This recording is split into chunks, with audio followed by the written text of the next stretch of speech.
No estaba buscando gigantes cuando comencé esta investigación.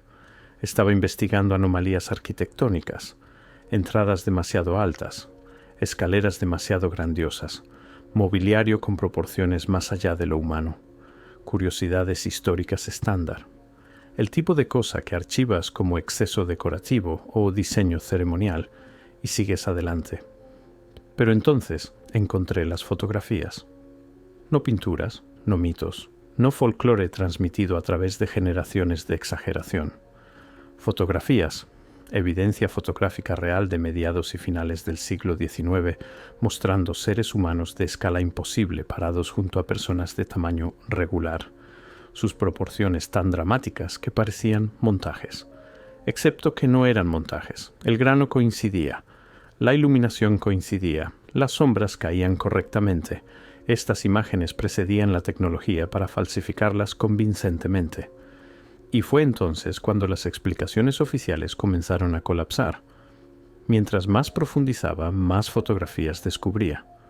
Cartes de visite de la década de 1860, tarjetas de gabinete de la década de 1870, imágenes de ferrotipo mostrando hombres y ocasionalmente mujeres de 8, 9, a veces 10 pies de altura. No artistas de circo publicitados como tales, no showmen con nombres documentados y rutas de viaje. Solo personas, individuos fotografiados en entornos formales, vistiendo ropa apropiada de la época, a veces rodeados por familiares de altura normal. Los archivos del Museo Británico contienen varios. El Smithsonian los menciona de pasada. Luego los descarta como anomalías médicas, sin mayor investigación. Colecciones francesas muestran imágenes similares, catalogadas y archivadas.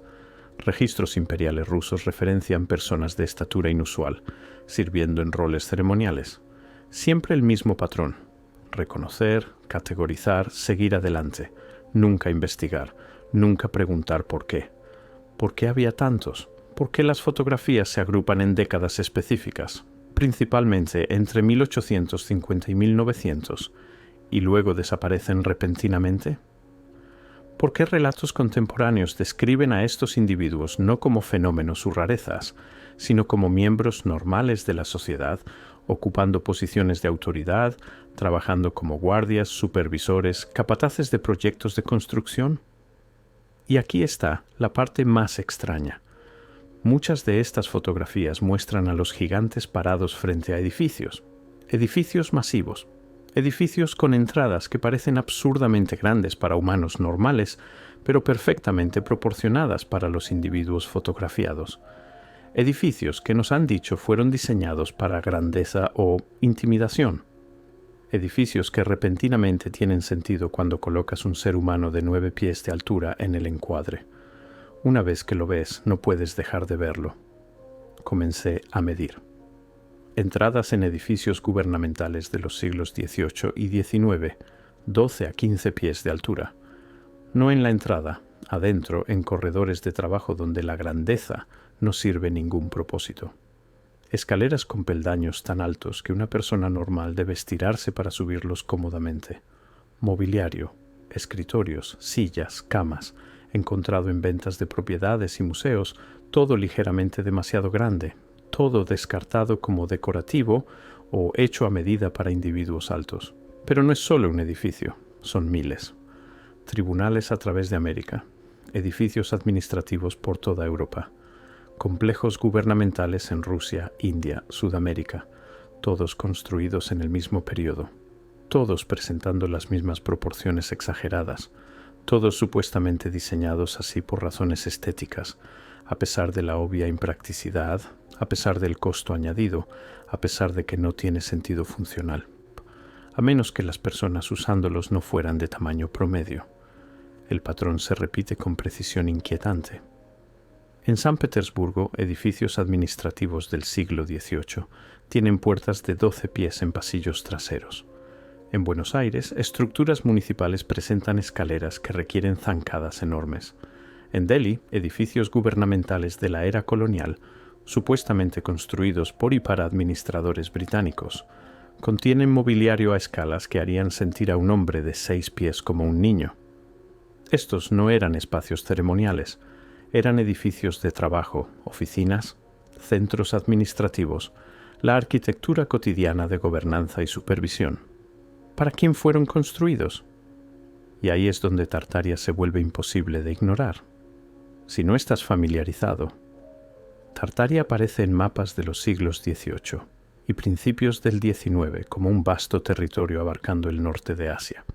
No una leyenda, no un mito, una región etiquetada real apareciendo en enciclopedias, atlas y registros históricos con la certeza casual de Francia o España.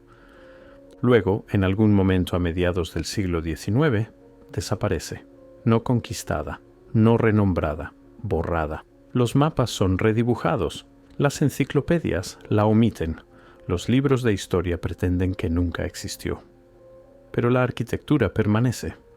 Estructuras masivas de piedra a través de Asia Central, Rusia, Mongolia, edificios de escala y precisión imposibles, entradas dimensionadas para gigantes, salones que resuenan con vastedad, todos supuestamente construidos por varios imperios o artesanos locales, sin documentación, sin registros de construcción verificados, sin explicación de cómo lograron tales hazañas de ingeniería con la tecnología supuestamente disponible. ¿Y si los gigantes no fueran anomalías? ¿Y si fueran los administradores, los supervisores, la clase guardiana de una civilización que nos han enseñado a olvidar? Y si Tartaria, sea lo que realmente fuera, empleara a estos individuos no como curiosidades, sino como miembros funcionales de la sociedad, y la arquitectura refleja esa realidad, explicaría las fotografías. ¿Por qué siempre son formales, oficiales, mostrando a estos individuos en posiciones de autoridad? ¿Por qué desaparecen después de la década de 1890, justo cuando las últimas referencias a Tartaria se desvanecen de los registros oficiales? ¿Por qué los edificios permanecen pero los ocupantes han sido borrados de la historia? Esto plantea una pregunta simple pero crítica. Si quisieras borrar una civilización de la memoria colectiva, ¿no comenzarías borrando la evidencia más visible? ¿Los individuos cuya mera existencia probaba que algo más estuvo aquí? El registro fotográfico no es la única evidencia.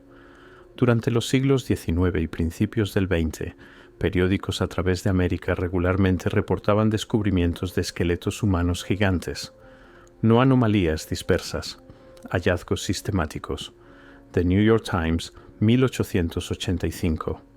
Esqueleto de 7 pies descubierto en Montículo de Michigan. The San Diego Union, 1895. Huesos de tamaño extraordinario encontrados durante excavación de ferrocarril. The Middletown Signal, 1899. Restos humanos gigantes descubiertos en Ohio. Estos no eran sensaciones de tabloides, eran periódicos convencionales reportando lo que era, en ese tiempo, considerado digno de noticia, pero no particularmente controversial. Los relatos describen esqueletos midiendo 7 a 12 pies de longitud, frecuentemente encontrados en sitios de entierro organizados, frecuentemente acompañados por artefactos sugiriendo conocimiento avanzado de metalurgia y construcción. Entonces, algo cambió. Después de aproximadamente 1920, estos reportes se detienen, no gradualmente, abruptamente. Descubrimientos que una vez fueron noticias de primera plana simplemente dejan de aparecer. Los esqueletos ya encontrados, muchos fueron enviados a la institución Smithsonian para estudio adicional. El Smithsonian ahora afirma que no existen tales esqueletos en sus colecciones, perdidos, extraviados, traspapelados durante transferencias rutinarias. Cientos de especímenes, todos desaparecidos sin documentación apropiada. El patrón es demasiado consistente para ignorar. Los descubrimientos alcanzan su pico a finales del siglo XIX, el mismo periodo en que aparecen las fotografías de gigantes, el mismo periodo en que Tartaria desaparece de los mapas. Luego todo se detiene, las fotografías se detienen, los reportes periodísticos se detienen, los mapas cambian, las enciclopedias se reescriben, como si alguien decidiera que ciertas preguntas ya no eran aceptables de hacer. ¿Por qué enterrarías evidencia de diversidad biológica humana? ¿Por qué removerías sistemáticamente prueba física que desafía la narrativa estándar de la historia humana? A menos que esa prueba sugiriera algo más grande, algo organizado, algo que implicaba una estructura diferente a la civilización reciente de lo que nos han enseñado, Permíteme proponer algo que suena absurdo hasta que examinas la evidencia.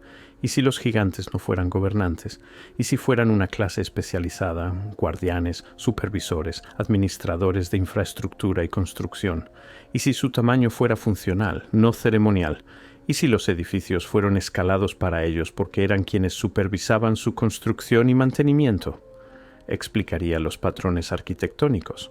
¿Por qué edificios gubernamentales, tribunales, centros administrativos, estructuras de supervisión y control, presentan proporciones exageradas mientras áreas residenciales permanecen a escala humana?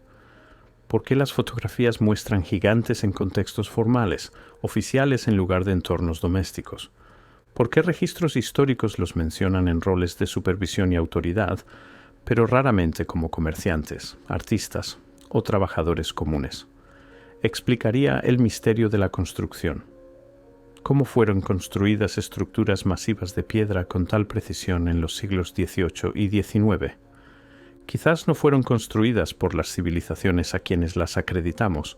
Quizás fueron construidas para esas civilizaciones por una sociedad previa que empleaba individuos físicamente capaces de mover piedras, operar maquinaria y supervisar construcción a escalas que consideramos imposibles. Y explicaría el borrado sistemático. Si estás heredando estructuras que no construiste, heredando tecnología que no comprendes completamente, heredando sistemas arquitectónicos diseñados para un tipo diferente de ser humano, ¿qué haces? Adaptas la narrativa, la reclamas como propia, reescribes las fechas de construcción, retrocedes los arquitectos y remueves cualquier evidencia que sugiera que alguien más estuvo aquí primero. Pregúntate, ¿cuántas técnicas de construcción misteriosas repentinamente tienen sentido si asumes que los constructores eran físicamente más grandes y fuertes que los humanos modernos? ¿Cuántas hazañas de ingeniería imposibles se vuelven meramente difíciles si los trabajadores medían 9 pies de altura? La evidencia sugiere algo mucho más grande que anomalías genéticas aleatorias. Lo que más me perturba no es la evidencia misma, es el silencio coordinado que la rodea. Las instituciones académicas no debaten los esqueletos gigantes, pretenden que nunca existieron.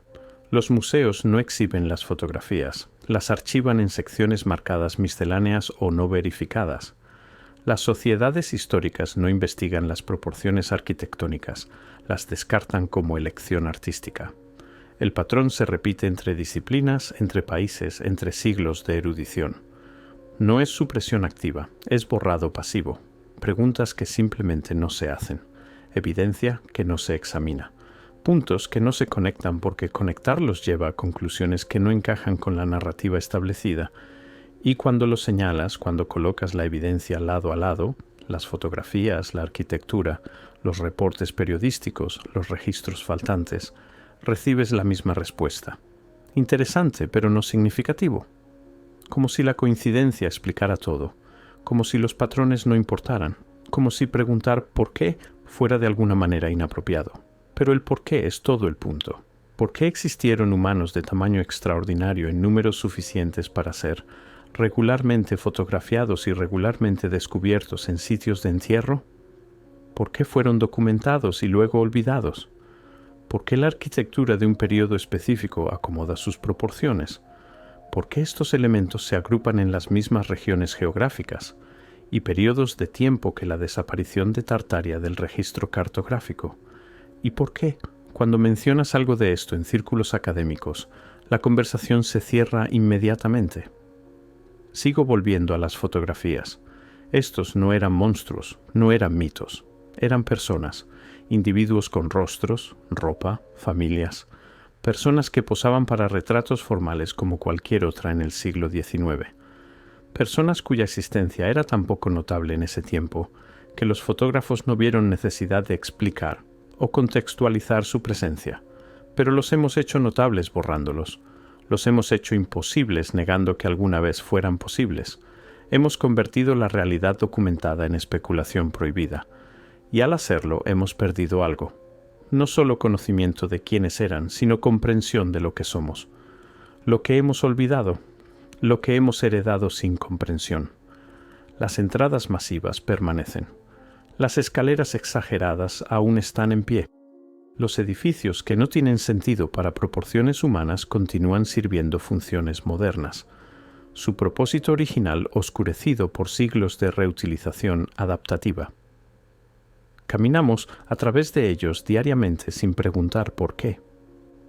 Aceptamos las explicaciones oficiales sin examinar si realmente explican algo, porque examinarlas requiere aceptar que la historia no es una línea recta de progreso, que podríamos estar viviendo en los restos de algo más sofisticado, algo que no construimos, algo que no comprendemos completamente, que los gigantes en las fotografías no eran aberraciones sino evidencia de un arreglo diferente, una sociedad diferente, un mundo diferente.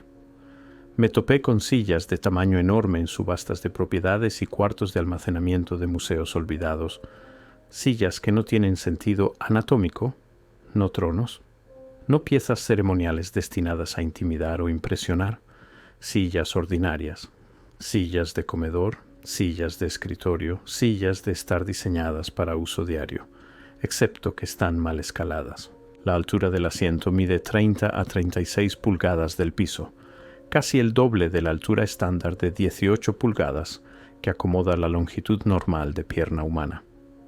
Los respaldos se elevan 7, a veces 8 pies de altura. Los apoyabrazos se sitúan a una altura que dejaría los brazos de una persona promedio colgando inútilmente. Catálogos de subastas las listan como mobiliario decorativo o piezas de exhibición, como si la gente del siglo XIX rutinariamente comisionara sillas que no podían usar físicamente solo por propósitos estéticos.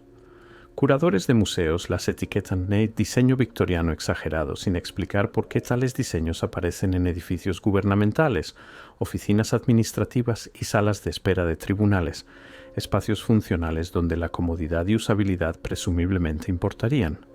Y luego están los instrumentos mismos, los artefactos que nadie quiere clasificar. Hablo de las llaves inglesas masivas encontradas en sitios de demolición a través de Europa y Norteamérica. Herramientas midiendo 4, 5, a veces 6 pies de longitud, no decorativas, no ceremoniales. Herramientas funcionales con patrones de desgaste, con el tipo de erosión de agarre que viene del uso real. Herramientas diseñadas para manos mucho más grandes que las nuestras. Los museos las categorizan como equipo industrial sin explicar qué proceso industrial requeriría una llave inglesa, pesando 200 libras que necesita ser operada por alguien con la fuerza de agarre de 3 hombres normales.